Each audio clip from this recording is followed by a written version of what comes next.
अब अपन पढ़ेंगे decomposition reactions. Decomposition reaction क्या होती है बेटा? जब कोई, देखो यहाँ पे कोई कंपाउंड है, एक है जो दो चीज़ों से मिलके बना है, ये इस डीकम्पोजिशन रिएक्शन में ब्रेक हो जाएगा। क्या हो जाएगा? ब्रेक हो जाएगा। देखो कोई रिएक्टेंट था जो दो चीज़ों से मिलके बना था, अब ये सिंपल फॉर्म में ब्रेक हो गया। इसी को हम क्या कहते हैं? Decomposition reactions. When a single reactant break मतलब टूट जाता है इनटू टू और मोर सिंपलर प्रोडक्ट, दो या दो से ज़्यादा प्रोडक्ट में टूट जाता है सिंपल फॉर्म में, उसी को हम क्या कहते हैं? डीकम्पोजिशन रिएक्शन कहते हैं। It is the opposite of combination reaction. Combination तो कंबाइंड होना है, डीकम्पोजिशन तो ब्रेक डाउन होना है, तो इसका मतलब ये एक दूसरे की ऑपोजिट रिएक्शंस है। चलो मुझे एक सिंपल सी बात बताओ, क्या डीकम्पोजिशन रिएक्शन अपने आप हो जाती है क्या? नहीं, डीकम्पोजिशन में ब्रेक डाउन हो रहा है। डीकम्पोजिशन में क्या हो रहा है? Break down. तो यहां तो क्या लगेगी? एनर्जी लगेगी, तभी तो ब्रेक होगा। मैं कह रहा हूं ये मार्कर को तोड़ना है तो हथौड़ा तो लगेगा ना। डीकम्पोजिशन रिएक्शन में भी रिएक्टेंट पर क्या लगाना पड़ेगा? हथौड़ा, मतलब एनर्जी लगानी पड़ेगी, तब जाके वो ब्रेक डाउन होगा। इसीलिए एनर्जी हम तीन टाइप से दे सकते हैं। जब अपन हीट देंगे, जब अपन क्या देंगे? हीट देके किसी चीज को ब्रेक करेंगे, उसको हम थर्मल डीकम्पोजिशन कहेंगे। थर्मल डीकम्पोजिशन रिएक्शन किसको कहेंगे? जब किसी रिएक्टेंट में हीट देंगे तो वो सिंपल फॉर्म में ब्रेक हो जाएगा, उसको हम थर्मल डीकम्पोजिशन रिएक्शन कहेंगे। और जब हम किसी में इलेक्ट्रिक करंट देंगे, जब हम किसी रिएक्टेंट पर क्या देंगे? इलेक्ट्रिक करंट, तब वो अपनी सिंपल फॉर्म में टूट जाएगा, उसको हम इलेक्ट्रिक डीकम्पोजिशन रिएक्शंस कहेंगे।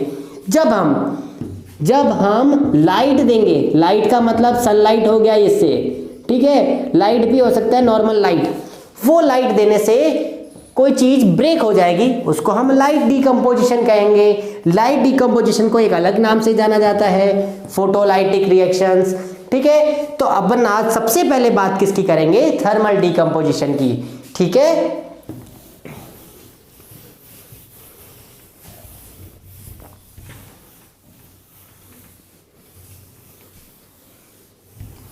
देखो बेटा, थर्मल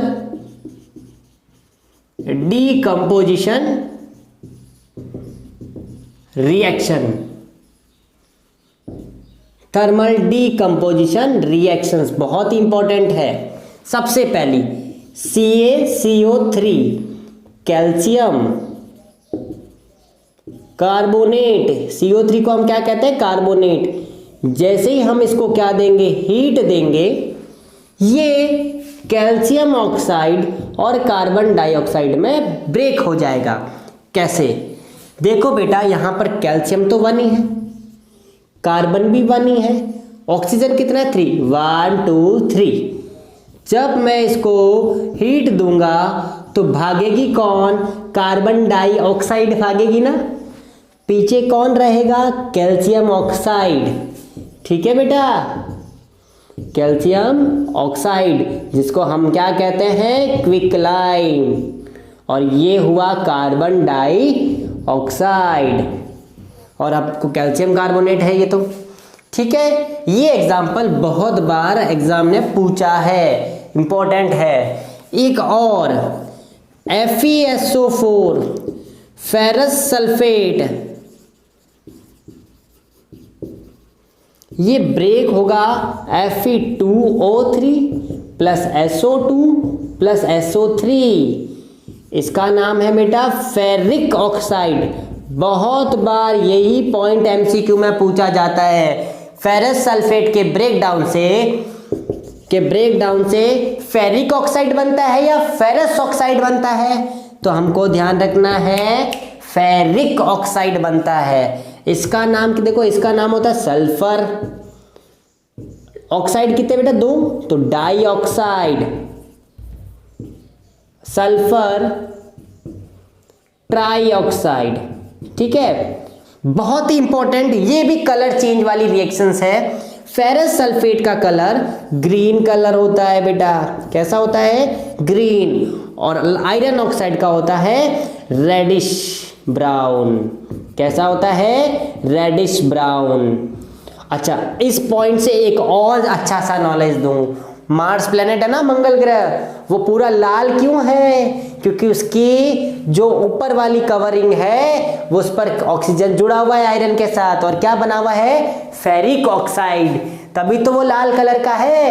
एक और एग्जांपल अपन और पढ़ेंगे, लेड नाइट्रेट, ये भी बहुत बार एग्जाम ने पूछा है, बहुत तगड़े से पूछा है। एग्जाम्पल देखो बेटा, लेड नाइट्रेट, लेड को पीबी कहते हैं बेटा, नाइट्रेट को NO3 कहते हैं, और इसकी वैलेंसी लेड की 2 होती है, इसलिए यहाँ पे 2 लगाना पड़ेगा।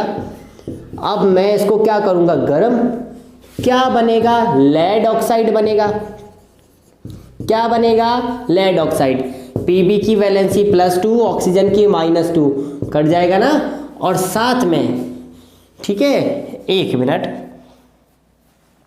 लेड ऑक्साइड बन गया, और यहां पर बनेगा एक ऑक्सीजन, और 1 मिनट, लेड नाइट्रेट को हमने ब्रेक किया, लेड ऑक्साइड बना, ऑक्सीजन बना, और नाइट्रोजन डाइऑक्साइड बना, NO2। ठीक है, अच्छा, 3 चीजें ब्रेक हो गई, लेड नाइट्रेट, ठीक है, लेड नाइट्रेट को हमने ब्रेक किया, तब क्या क्या चीजें बनी बेटा? नाइट्रोजन डाइऑक्साइड, ठीक है। अच्छा, अब आपको क्या देखना है बेटा, जैसे कि मैंने इसको एक ट्यूब में डाला,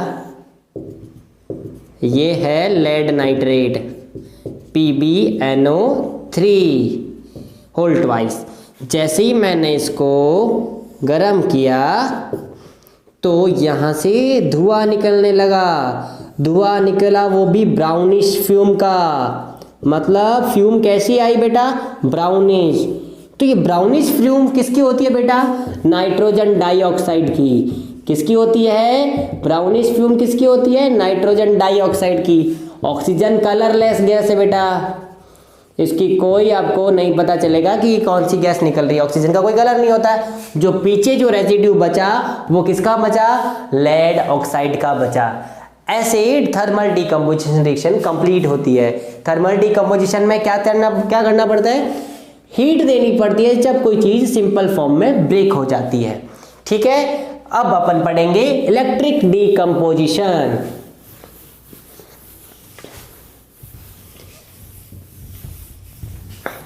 इधर देखो बेटा, इलेक्ट्रिक डिकम्पोजिशन क्या होता है? ये बहुत ही बाहर अच्छा सा एग्जाम में बड़े लेवल पे क्वेश्चन पूछा है। Explain the electric decomposition with diagram. पहले मैं एक एग्जांपल ले रहा हूं, वाटर। वाटर को मैं जैसे ही इलेक्ट्रिक करंट दूंगा, वाटर ब्रेक हो जाएगा हाइड्रोजन गैस में और ऑक्सीजन गैस में। कौन सी गैस में? हाइड्रोजन गैस में और ऑक्सीजन गैस में। अब एक कितनी मजाक वाली बात है, कितनी कॉमन सेंस गलत बात कर दी इन्होंने कि पानी में करंट डालो, हाइड्रोजन गैस और ऑक्सीजन गैस निकलेगी। ऐसा करने से हम मर जाएंगे ना, पानी में करंट थोड़ी से थोड़ी डाल सकते हैं। तो विद डायग्राम आपको आज समझाऊंगा। देखो बेटा, मैंने एक क्या लिया है? मग लिया है। मग जानते हो ना? ओ, ये बना दिया मग, ठीक है। अच्छा, मैंने यहां से नीचे 2 खड्डे किए जिसमें मैंने 2 रॉड डाली, ठीक है। इसको मैंने बैटरी से कनेक्ट कर दिया।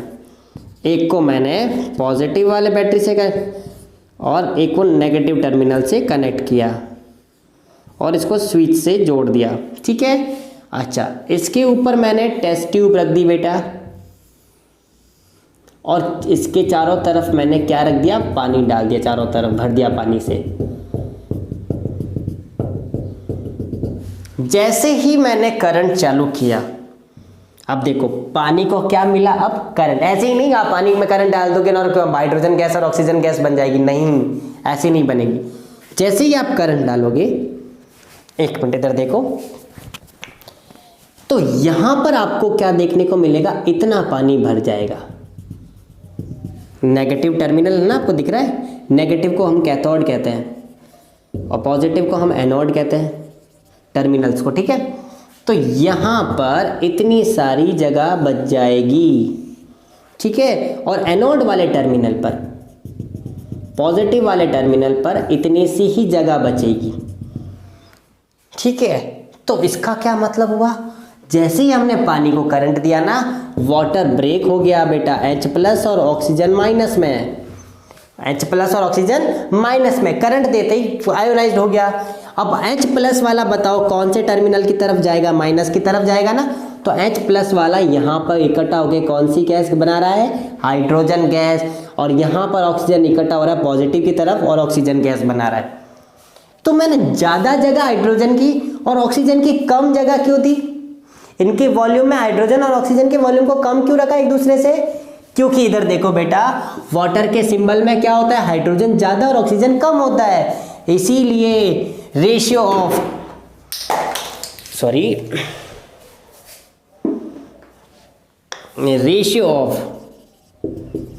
Volume of hydrogen and oxygen in water is 2:1। 2 तो हाइड्रोजन का, ऑक्सीजन का 1 बेटा, वॉल्यूम के बेसिस पर, ठीक है। यहां तक क्लियर हो गया। वाटर को हमने ब्रेक डाउन कर दिया करंट से, करंट से कैसे किया ये भी क्लियर हो गया, इस टाइप से यहां पर और यहां पर। अच्छा, अभी भी मैं बोला नहीं भाई ये हाइड्रोजन है, ये आपको कैसे पता चला, हमको और भी थोड़ा क्लियर करके बताओ। ऑक्सीजन है, ये कैसे पता चला। देखो बेटा, मैंने इस गैस को कलेक्ट करके यहां से निकाला और साथ में मैं कैंडल लेके गया बेटा, जलती हुई। तो जलती हुई जैसे ही कैंडल लेके गया ना बेटा, तो यहाँ पर पॉप पॉप साउंड आया बेटा। कौन सा साउंड आया, पॉप साउंड। और पॉप पॉप साउंड बेटा हाइड्रोजन गैस का इंडिकेटर है। अगर कहीं पर भी हाइड्रोजन गैस है, वहां पे आग लेके चले जाए ना, तो आग में धमाके होंगे, पॉप पॉप होंगे, pop pop pop pop pop ऐसे होगा। इसका मतलब वो कौन सी गैस है, हाइड्रोजन गैस है। और वैसे ही ऑक्सीजन को अगर हम किसी यहाँ पे बाहर निकाले और यहाँ पर कैंडल लेके जाए बेटा, तो बेटा ये ब्लू फ्लेम के साथ जलेगी। किसके साथ, ये कैंडल किसके साथ जलेगी, ब्लू कलर की फ्लेम आएगी कैंडल में, क्योंकि कैंडल को क्या मिल रही है, ऑक्सीजन। तो प्रॉपर ऑक्सीजन मिलती है तो कोई चीज ब्लू फ्लेम में जलती है, ये तो नॉर्मल सी बात है। ये इस प्रकार हम इलेक्ट्रिक डीकंपोजिशन भी क्लियर करते हैं। फिर बात करेंगे फोटोलाइटिक या लाइट डीकंपोजिशन रिएक्शन। ये भी एग्जाम में पूछी जाती है सीधी, इसके डायरेक्ट क्वेश्चन भी ऐसे कैसे पूछे जाते हैं ये भी बताऊंगा मैं यहाँ पर। देखो बेटा, light decomposition reaction, light decomposition reaction क्या होता है बेटा। अब मैं क्या करूंगा, दो ऐसे एलिमेंट्स या कंपाउंड लूंगा जिसका नाम है सिल्वर क्लोराइड AgCl और AgBr। इसका नाम है सिल्वर क्लोराइड, इसका नाम है सिल्वर ब्रोमाइड। बेटा ये दो ऐसे कंपाउंड हैं जिसको गलती से भी लाइट मिल गई, वो भी कौन सी, सनलाइट, तो ये अपने केमिकल कंपोजिशन को ब्रेक कर देंगे। सिल्वर अलग, क्लोरीन अलग। क्लोरीन कभी अकेला नहीं होता, क्लोरीन 2 की फॉर्म में अकेला होता है। वैसे सिल्वर ब्रोमाइड, सिल्वर अलग, ब्रोमीन भी अलग। तो मुझे बताओ, इस केमिकल सब्सटेंस को खराब नहीं होने देना है तो क्या नहीं लगनी चाहिए, उसको सनलाइट नहीं चलनी चाहिए, मिलनी चाहिए। अगर जैसे ही सनलाइट मिलेगी वो ब्रेक हो जाएगा। अच्छा, ये दोनों ऐसे कंपाउंड हैं जिनका यूज हम ब्लैक एंड वाइट फोटोकॉपी में करते हैं। किसका यूज किस में करते हैं, इन दोनों केमिकल कंपाउंड का, या सिल्वर क्लोरीन और सिल्वर क्लोराइड या सिल्वर ब्रोमाइड का यूज हम ब्लैक एंड वाइट फोटोकॉपी में करते हैं। आई होप आपको डीकंपोजिशन रिएक्शन के तीनों टाइप समझ में आए होंगे। Thank you for watching.